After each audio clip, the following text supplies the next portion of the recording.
Sam Bankman was basically positioned there to be like the new Epstein. This man went from 0 to 32 billion, was living in China, then moved to the Bahamas, and somehow had a net worth of 32 billion. And you mean to tell me that this guy, that the FBI never looked into his bank account, never looked into his balance sheets, never looked into his books, never audited, never did a single thing? So you mean to tell me that Shark Tank, Kevin O'Leary, Tom Brady, anybody that looked into his story for 2 seconds, Elon Musk talked to somebody on the phone for literally 3 minutes and could tell it was bull.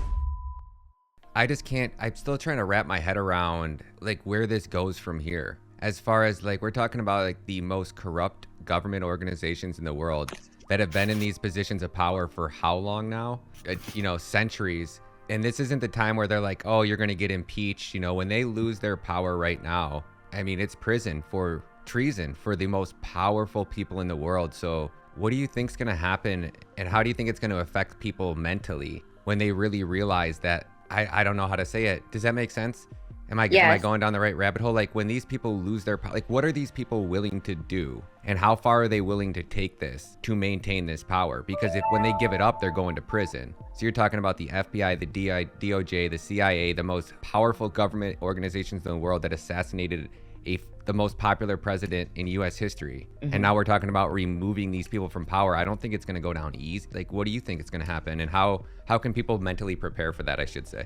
Man, I think, again, making sure that you're focusing on your lifestyle, because even these people going to prison, being prosecuted, whether we're talking about, actually holding a Nuremberg trial and holding all of these medical people accountable for what they've done, as well as the politicians, the media has been complicit in all of this. Now the FBI has been exposed. These are all things that anybody that's been in the truther community, I would say for even a year, knows that all of these things are going to be taking place. When we look at, I guess, from like a person that might be sleeping, a sleeping perspective, these people are going to be devastated when all of this happens, when people are really truly still being exposed. And I think going back to like our side of like, we know that it's happening more so than anything. We just want to make sure that these people are actually held accountable. They've caused so much harm and chaos in our lives. And chaos is a direct, that's from Satan himself. The lies, the deception, and that goes along with the propaganda, the fake news, and then people just being brainwashed. I do have a lot of sympathy for people that are victims of propaganda, which is why I think it's important that I focus on something I feel is a key component to how I operate, is coming from a middle ground in a conversation. If I can remain calm and kind to people, I can kind of seek out what is something that we agree on, and I can develop that relationship on a middle ground, finding a place of agreement and letting someone know that like you're not absolutely insane for saying like there's an entire agenda against us. You have to develop that relationship, and it's not always going to work out. Like I've known so many people that have family members, like family and friends, that when all of this started and they were like, you should think twice before you take the jab, just wait, stuff like that. Like truthers, like trying to warn them, whether they did it aggressively or in a polite way. A lot of relationships were ruined.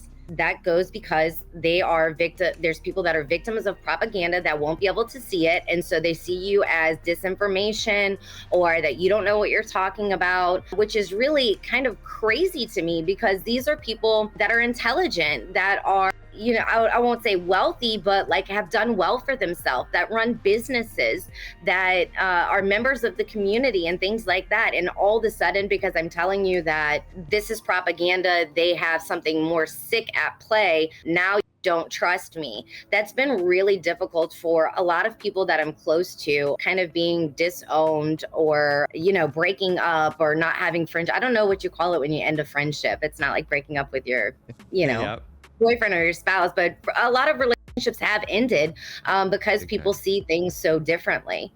And what would be your best advice for, like, I've even experienced it with my own family. How do you wake people up that almost don't want to be woken up? It's for like the better good, is to actually show people exactly how corrupt things are from like a starting point, say you went over to Christmas with your family and they're far leftist and they don't actually understand, what are some good ways or websites or videos, or how do you actually start unbrainwashing people? Is there a method to that? Other than the method that I use is coming from a middle ground, the other person to acknowledge that you're not an absolute lunatic, and then gradually building on that relationship, the conversation, find out, what they think is suspicious, and you can typically build on that. And I'm not telling people to trick people into waking up, but I know waking people up is something that like a lot of people want to do. But if you're that person that wants to wake someone up, you also have to understand that not everyone is meant to wake up in the grand plan of things. And you have to ask yourself, is it worth losing a relationship over with family and friends? Is it worth ending that relationship because they simply don't agree with you, or they won't wake up, or they're not waking up right now? If you ruin that relationship, then you didn't really plant the seed. No, they want. That's what they want. They want us divided. So if you wreck that relationship, you're playing right into their game. Exactly. And so it's important to plant seeds. You can't plant seeds and then, have this horrible interaction surrounded planting that seed, because then that person is less likely to wake up. So are you really doing them any good by sharing this information? If they're not ready for it, if they're not ready to wake up, or they simply just don't want to be bothered with the information, that's not on you. The best thing to do is to back away. Hopefully through conversations and things that you share, you're planting seeds. And then most importantly, just praying for them. If this is people that you love, you want to pray for their life, pray for their safety, pray that God speaks into their heart to where they can see the evil. That's something that I think contributes to a lot of me being able to step back, see what's part of an evil agenda. Kanye said either Christ said so or Christ said no. And it's really true. You have to speak out against things, but also let your yay be a yay and your nay be a nay. So is it something that's Christ-like? Is it something that comes from the Bible? Or is it something that the Bible warned us about? Very, very, very well said. I liked how you said that you asked them if they think anything is suspicious, if they've noticed anything suspicious within our government, and then try to find a common ground where you guys both agree on and start there. That is a really, really good idea. Because once you start to, I guess, basically start peeling back the onion, and you can get somebody intrigued and actually wanting to learn more. And I was brainwashed. I was one of those people that I voted for Trump the first time I ever voted, because my ex took me and she's like, we got to go vote. So went and voted for Trump. But at the time I didn't know, like, I wasn't huge into politics. My parents were political. And I almost feel like that, when your parents like something, you almost just like the opposite just because it's your parents. My parents were Republicans and pro-Trump. So I just kind of, naturally was like looking for any reason I could have to kind of go against the grain. And then we went and I voted for Trump, but I watched CNN, I watched ABC. I didn't watch them daily, but like when I turned on the, hey Alexa, play the news. So I don't really know where I was going with that. I just feel like that I want to try to help as many people wake up as humanly possible. And I was one of the, not like diehard leftists or ever even posting anything, but I was one of the people that just didn't know. And I don't know if I wouldn't have been big into crypto and watching what they did with FTX. So like, I don't know if you followed any of the FTX drama, but I mean, there is like no questions asked. It was 100% a government setup. Sam Bankman Fried was working with the government. That's the only way he was able to do what he did. And then the 8 members of Congress were attacking anybody that tried to expose it. So the Congress was helping cover up the Ponzi scheme. They kept it going, obviously kept it going past midterms. And the story was actually getting ready to break before the midterm election. But NBC was working with BitBoy, one of the biggest influencers in the crypto space, who was exposing him. And they kept trying to convince BitBoy to like drag it on. Oh, we have to make sure that this doesn't happen and we have to do all these things. They just kept playing BitBoy so he didn't break the news before the midterms. And it broke, like 4 days after the midterm elections. It was such a joke and such a setup. So if it wasn't for FTX, I don't know if I would have ever really understood how corrupt things are. I mean, now we can, because I can watch the news and Fox will show you, but it's, where do you think that this is all headed? The big picture. Are there any websites that you use that have like shown like, okay, here's Joe Biden in the center, almost like an FBI board with like links and pins to like different informants and stuff like that? Does anybody have anything like that yet? Not that I've necessarily seen. I feel like that explains kind of what is inside of my head.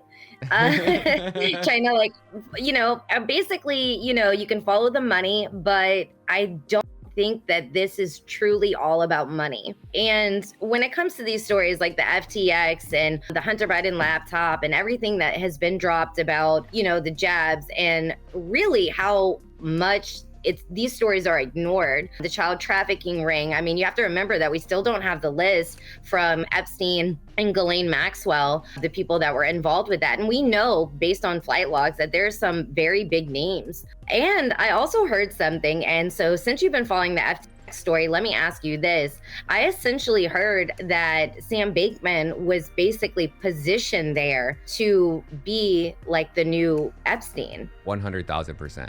The guy came out of nowhere. So let me show you a little context, right? So this guy, they said when he first started to blow up, the story was that he was trading the Kim Chi Ping premium, which means that he was buying Bitcoin in the United States, taking it to Japan, selling it in Japan, getting whatever currency they have, the yen, and then converting the yen for dollars, coming back to the United States, buying more Bitcoin and rinsing and repeating, right?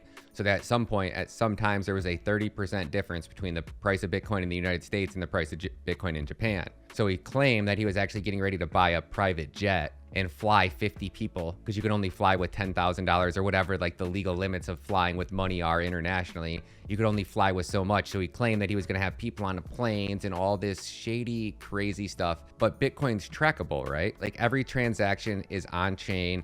For somebody to be trading that large volumes of Bitcoin, there would be a huge trail of it. And you could easily see every trade that he made. You could see when he bought it, when he sold it, but there's no proof of that, right? So the whole story of how he actually got to where he got or how he got started, I think is 100% counterfeit. I think it's a complete lie. That would take me into, okay, who's Sam's parents, right? Sam's parents are both legal law professors. They both worked at Stanford. They're both professors, I believe, at Stanford, and they own and run Mind the Gap. Mind the Gap was started legit like right after FTX. So Mind the Gap is his parents own. It's a huge political donor for the Democratic Party out of Silicon Valley. So his parents come out of nowhere, but his girlfriend's dad, Caroline Ellison's father, worked at MIT with Gary Gensler. He was actually the head of the economic department or whatever when Gary Gensler got the Teacher of the Year award at MIT. So Caroline's dad would have been the one legit giving him that. And then Caroline and Sam both went to school together. Then they went to Jane Street together. And then they left Jane Street and they started Alameda. And then they tried to say that they didn't know about commingling funds, which is total bullshit, because in the beginning when FTX first got set up, you actually had to wire money to Alameda, and then Alameda would take your assets and then debit them or credit them in your FTX account. So you couldn't even get money into FTX without going through Alameda. So the whole story is counterfeit. And then you start looking at the fact that Sam was meeting with these guys in Washington up to 3 times a month. So Sam Bankman Fried was in Washington 3 times a month for almost a year. Roughly, say that's 30 different times Sam Bankman Fried was actually in Washington. Sam's business used to be in China. It was out of Hong Kong before he moved it to the Bahamas. The Bahamas is a known tax haven for criminals. So you have this guy that came from China, a business running in China. Did he have any connections to the Chinese government? I don't know.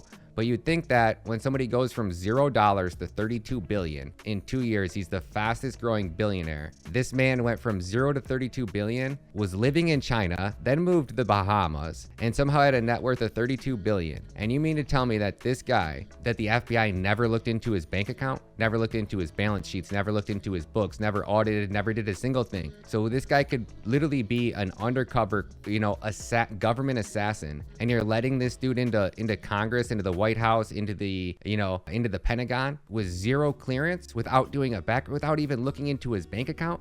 The guy had no HR department. He had no staffing department. He had no payroll company. He had no personal assistant. When have you ever met a 32 billionaire, quadrillion billionaire, the first trillionaire they were calling him, the Michael Jordan of crypto? And the dude had a worse business, like from business financial perspective and set up an organization. He had it worse than a mom and pop shop that doesn't even keep books or records or does anything. So you mean to tell me that Shark Tank, Kevin O'Leary, Tom Brady, anybody that looked into his story for 2 seconds, Elon Musk talked to somebody on the phone for literally 3 minutes and could tell it was bullshit, right? Charmoth asked for books and he's like, hey, you guys need to put this department, you guys need a general counsel, you guys need all these things. And Sam Bankman Fried literally told him to get fucked. That was his response to a multi-billionaire he was looking to invest in his company. So all of this happened And Sam was meeting with Gary Gensler 3 times a month in Washington. And you mean to tell me that the head of the SEC did zero research into this, while at the same time the SEC was targeting his opponents? So they could target an exchange for listing an unregistered security if they deem that that specific cryptocurrency is an unregistered security and you listed it on your exchange, right? Then he was having Gary Gensler be his basically personal hitman and was going after his opponents, right? So Binance and Coinbase had specific cryptocurrencies that weren't listed on FTX. So Gensler was literally going after those specific cryptocurrencies, knowing that they're not on FTX, so we could start taking out Sam's competition. And then don't even get me started on Kevin O'Leary, because Mr. Wonderful, Mr. O'Shady is the biggest walking, talking puppet, World Economic Forum, Sam Bankman Fried lapdog. And then this is the last that I'll end it right here. So last night, BitBoy, right? He's like the biggest crypto influencer in the industry. And he's been like, had a hard on for exposing Sam Bankman Fried and all of his corruption. So BitBoy flew down to the Bahamas, got to the court because it's first come, first served to get in the court date. So he got there at 6 a.m. He was the very first person in line, wanted to make sure that the government didn't make it so he couldn't get into the courtroom. They get into the court, and BitBoy reported last night that there was that Sam looked at his attorney because they were like front row. They could hear Sam like sitting in front of him talking to his attorney. He's like, you got to get me out of here. So Sam's in the Bahamas prison right now, and it's like this maggot infested rat. Supposedly it's just complete, like, just, you don't want to be there filth. So Sam wants to get out of there and get back to the United States, like really, really bad. Like he's willing to get extradited so he can be in an American prison where his parents can pay for safety and all, and, you know, do what they do. But the problem is that that's actually what happened. Because so many people lost money in the Bahamas, BitBoy went down there and was organizing a protest in the Bahamas. And this is an American reporting, doing independent journalists like our mainstream media should be doing, which they're not. All they do is promote propaganda and lies. So he actually got the real story. And the real story is that Sam Bankman Fried wants to come back to the Bahamas. He's not trying to fight extradition. And the only reason that he got held in the Bahamas was because BitBoy has been down there on and off for like the last month. And BitBoy got the Bahamas citizens to actually file charges for fraud against Sam Bankman Fried. So they can't extradite him until he actually is tried for the actual charges that he's actually being tried for in the Bahamas. Now, so I watched this video, and then somebody in my stream last night was like, you got to see what's actually really going on. Watch the mainstream media. So I turn on NBC. And NBC has this completely different story that Sam Bankman Fried was sitting in the courtroom, and when they were going to try to extradite him, he looked at his attorneys, like looked at the judge and said, well, we're not willing to do any extradition until we have all the evidence, until we've heard the charges against him. The mainstream media is trying to push this narrative that Sam Bankman Fried is fighting extradition to the United States, which is 100% false. And it's like, we were watching this happen in real time, and it's like, this is the deep state, guys, but we know it's deep state. Like, why is the mainstream media right now trying to spin this narrative that Sam is trying to fight extradition in the United States when he's literally begging for extradition to the United States right now? So I don't know where we are going with that, but that's the whole FTX story. It's 100% a setup from the very beginning. Regulators were paid off. Government officials were paid off. Everybody knows it. And now it's like we're watching the mainstream media. Like, are they, I mean, obviously you don't know, but to me it feels like, are they trying to spin a narrative so when they Epstein this kid? Yeah. You know, or is it like, are they going to break him? Are his parents getting ready to break him out of jail? And then they're going to say like, oh, this is why he fought extradition. I don't know. What does it sound like you're not into crypto. So what does it sound like to you watching this? I want to take it like a step behind that. So like, you know, he's got his parents and the girlfriend parents and kind of all these people involved, but to so easily get so many politicians and big names involved and things like that, like you said, I don't think it's not just Tom Brady. It's Tom Brady's attorney, his accountant, and all of those things before they sign those deals. But I still can't help but to feel that there's something more sinister. There's people's names that we don't know, that we can't say their names because they're behind even the development of this idea. Like, did the idea actually come from his parents? But they're also attorneys. So attorneys, which means that they're probably well connected. So who came to them with this idea? And how did they get Sam to be the front runner for it? You know what I'm saying? Like, there's always more to the story. And so, you know, thank you for the rundown of everything that's happening, you know, between our own government and everything else that's going on. My main focus is right now, while we're on break from podcasting, is making sure that I'm advocating for free speech and following along with what's happening there, because without free speech, we won't be able to share information about the government corruption. And so there are a lot of big things that we like to focus on. talk about, the jabs and how that's died suddenly and is causing all of this harm. We want to talk about, what else is happening. But the reality is if we don't have free speech, then we can't have an alternative, truthful media. And then we can't share the information, and then nothing happens to these people. The first and foremost thing that we need is free speech. And I think what Elon is doing is fantastic. And I think we really need to push harder for Facebook and Instagram to follow suit, whether that means that we get loud about it or we just start leaving those platforms in droves to share that information, like doing basically like a walkout, a blackout, something like that, and really putting the pressure on it. Because if there's nobody on that platform, then they're not going to have ad dollars. And if they don't have ad dollars, they're going to want to know why. And then again, the free speech thing, pushing the platform that has free speech. I'm not the biggest Elon Musk fan. I don't have a particular way to feel about him personally, but I think what he's doing for free speech is really important. I pray every day that there's not something more sinister behind what he's doing.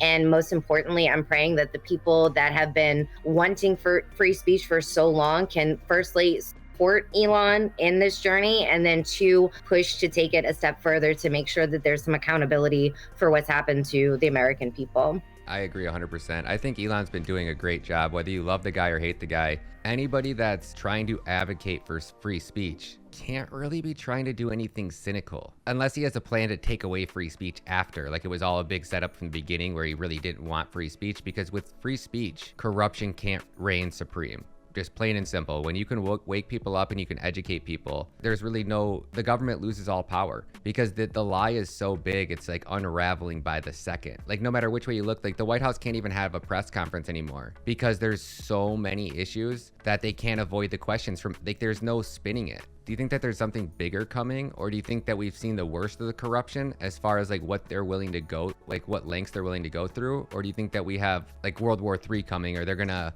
no empire ever falls easy. So do you think the empire is falling, or do you think we're gonna be saved? I think we're already in World War III, to be honest. I think the whole COVID thing, which is, I don't agree with what it is they say it is, but I do think that this is like a bioweapon attack, but again, not in the terms of what's been talked about, even in Congress, when you look at like Jim Jordan and they're trying to point to Wuhan and all this other thing, all of these other things. I just don't believe that they're honest at all. And this corruption lies so deep that they're going to try to push back to silence us, which is something that makes me a little bit worried about the Twitter space, having it be free space. And people have been so censored for the past 4 years. So we're kind of like reliving and talking about and connecting with other people and getting the opportunity to talk about the things that we were not allowed to say before. I do worry about them using that information against many, many Americans, if I'm being honest. These are the patriots, these are the freedom fighters.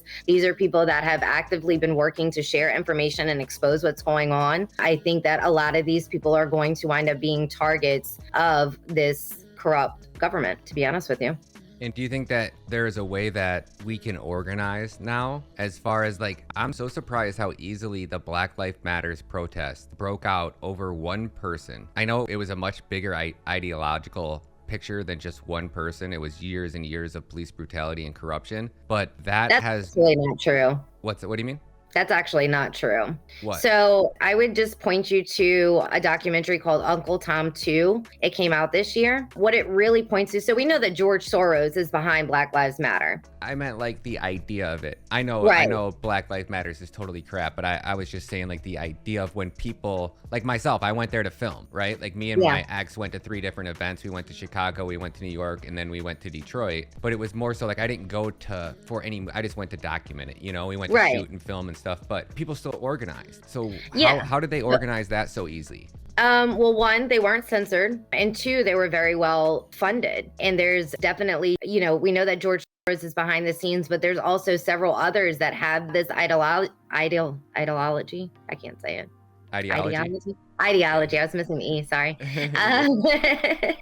That have this, they want the destruction of the United States of America. They want people to be divided. And then none of these people were censored. So it was not a problem for people to walk around with BLM shirts or masks or protest or cause chaos or wreak havoc on people and things like that, because it was part of the agenda. When it comes to, regular American citizens and people that are patriotic and want what's best for our country and want what's best for our children, we're very much under attack. They will do absolutely anything to keep us quiet. I think what happened on January 6th and even what happened to Alex Jones, I think those are definitely put there for a reason to scare people to not do it. You're not going to be prosecuted fairly. You're not going to be held in jail or prison fairly. There's nothing fair or legal or correct about our government. And so how do you think we should go about organizing? Like, where is the next step to this? Every day I wake up like Biden's spending more and more money. The border's wide open. At what point do you think that there is a breaking point? Do you think it's them trying to arrest Trump and the entire country rallying behind that man? Because that's kind of where I'm looking at. Like, if they tried to put Trump in jail, I feel like it would be an obligation, like my duty as an American, to organize with fellow Americans and go peacefully protest either outside the prison. What are your thoughts on that? I also think that Trump is going to be arrested publicly, and it's going to cause an uproar amongst people, because I do think that that will be the breaking point for a lot of people. But I also think, taking things into account of like what happened with January 6th, I think that that's going to shy people away from wanting to step up to really do something. I think there'll be a lot of like online support, but people really psychologically, they really love fake outrage. They love to be outraged about things that they can do nothing about, which is why we see like what's happening in Ukraine. People don't really care about the information. They don't really care about what's happening. They're not so anti-war because they're supporting one side of the war. They're not having any compassion for the people that, are in Russia. And so these people just love to have this fake outrage, like by adding circles to their profile picture. It's just another form of virtue signaling. And I think the propaganda and the psychological experiments that have been going on for years and years in this country, I almost said this company, which it is, but, is really, we're at a point where it's taken its toll on so many people. And I think that the people that are left to fight are more like the Marines, like we are the few and far between of this that's going to be willing to speak out against the agenda. I mean, you look like human trafficking, child trafficking, and things like that. That's not a comfortable topic to talk about, but it's literally the rape and murder of children, and there is no outrage in our country. So on one hand, I do hope that, Trump arrested will be the wake-up call for these people, but it also deeply saddens me that these thousands of children are not enough for us to get up and do anything about it.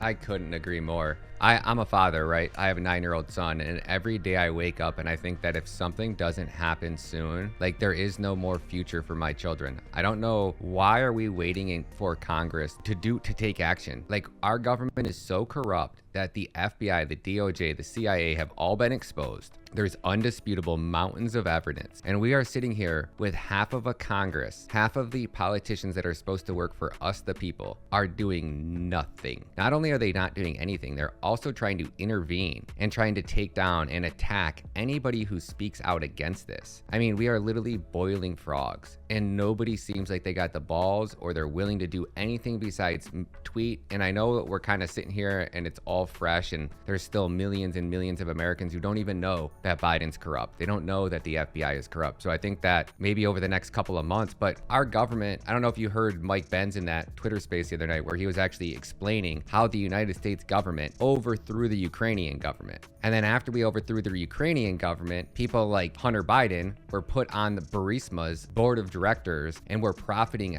tens of millions of dollars from these companies. For what? What was Hunter Biden's experience? None. So we have our government selling us out to foreign countries. Then Biden just sent another $8 billion to Africa. We sent $100 billion to Ukraine, and that's all of our tax dollars. So the American people now are getting taxed to death. The number one expense for a middle-class American this year was taxes, meaning that you spent more on taxes than you have ever spent in your entire life, and you spent more money on taxes than you did on necessities. So food, water, putting a roof over your head, you are now paying more in taxes. And this is what the revolution was started on. Taxes are technically were against the Constitution. It was illegal for the United States government to tax their citizens. Now, I'm not against taxes. I'm not saying everybody should quit paying taxes, but anything above 5%, in my opinion, 10 tops, should be illegal. It should be be a flat tax, 10%. That's it. You were never supposed to get, it was home of the free, land of the brave. You could go and claim land. You didn't even have to buy land. You could just go stake a claim on it. If you were the first person to get to that land, you could stake your claim, and whatever amount of property you could either farm, garden, live on, and show that you were actually utilizing. And it wasn't just, you can't go to a forest and say I own the whole thing just because it's a forest. You actually have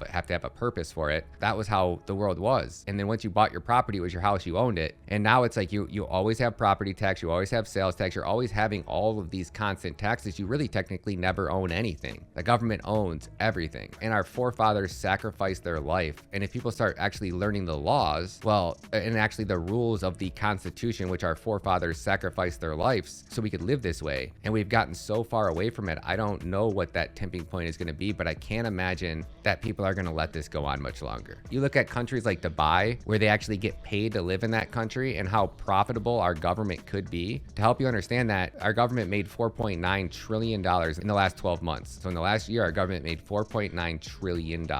From the beginning of fiat currency in like 1866 all the way to 2000, our government only printed $4 trillion, $4.5 trillion. So over a 160-year period, our government printed $4 trillion.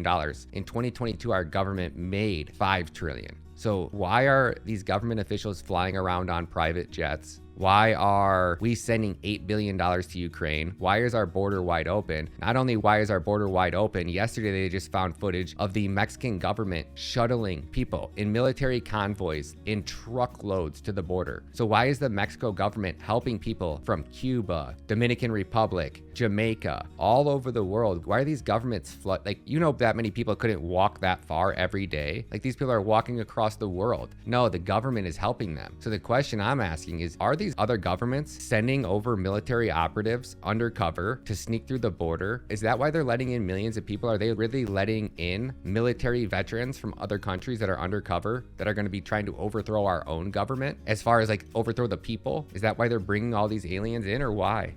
I definitely agree that that's a very plausible thing. It's been happening for a very long time. I remember a long time ago thinking about, how corrupt the government is and how much they want to take over. And I'm like, I can't imagine our own military busting in doors of American homes. These people, they're not robots. They're also American citizens. They believe in the American dream. They believe in freedom. And so, I kind of put a pause on that. And then once I started learning more about the amount of people that they let into this country, our government works with other governments. And so they know who's coming here. They know what they're capable of, having the open borders and things like that, and the UN on top of all of this. So when really hits the fan, they are going to outnumber us. Like, there's always like this silver lining that, we have guns and Americans have more guns and all of this, which is great, which is, fantastic. You need that to protect yourself. But when we talk about being against an agenda and people that are truly out to take over and only want to have people that's going to comply with their corruption, people, again, like us, people that speak out, people that are not afraid to defend their homes, are the targets. And it's hard to talk about because it's really sad thinking about, in the days to come, what kind of takeover. I do think that they are absolutely going to have a very big pushback, especially if we keep, have free speech and keep sharing the information with what's going on. We really do need more people there's not everybody is asleep because they don't share information. There's people that know these things and know what's happening, but choose not to share the information, which rightfully so, because you don't want to become a target. But there's going to be a time where you're going to have to choose, give me liberty or give me death. Right there with you. Give me liberty or give me death.